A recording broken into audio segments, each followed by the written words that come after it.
Hello, আসসালামু আলাইকুম guys. আমি আজকে আসছি ইফাত এভারিজ ব্লগ থেকে গরু বাজারের ব্লগ দিতে আপনাদের। তো এখানে কি কি খাইছি ওইটাও শেয়ার করব।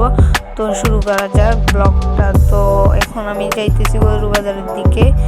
তো তো আমরা চলে আসছি। এই যে প্রথম গরুটা, এটার দাম হলো 2,10,000 টাকা চাইছে। তো আমরা এখন সামনের দিকে যাচ্ছি। এখানে দেখতেছেন অনেকগুলা গরু। তো এই গরুগুলোর সামনে যে সামনে আটো গরু আছে, এই যেগুলোর গরু, তো এগুলোর প্রাইস আমি জানি না। তো এখানে তো ছাগল বাজারের দিকে যাব, চলো। তো গেছি ছাগল বাজারে। দেখুন এইখানে, তো আমরা ছাগল বাজার দেখতে আসছি। ছাগল অনেকই আছে, দেখবেন। এইখানে দেখছি একটা ছাগল, এটা আমি একটু মাথা হাত বের। এখানে আমি চলে আসছি লেবু শরবত খাই। আমার একটা বন্ধু নিলয় আর ইমতুর সাথে আমরা লেবু শরবত খাবো।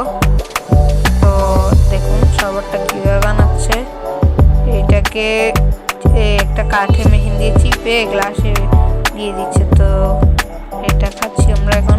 তারপর গেলাম চটপটি খেতে। চটপটিওয়ালা মামা, উনিও আমি চিনি, এখন এখানে চটপটিটা বানাইতেছে। তো তো এখানে উনি বানাই ফেলছে সবগুলো চটপটি। তো আমরা এখন খাবো।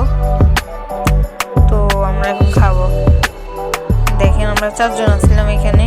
কিন্তু আমার ভাই, আমার বন্ধু নিলয়, আরেকজন, ওরে আমরা বুলেট বলেই রাখি, ও ছিল।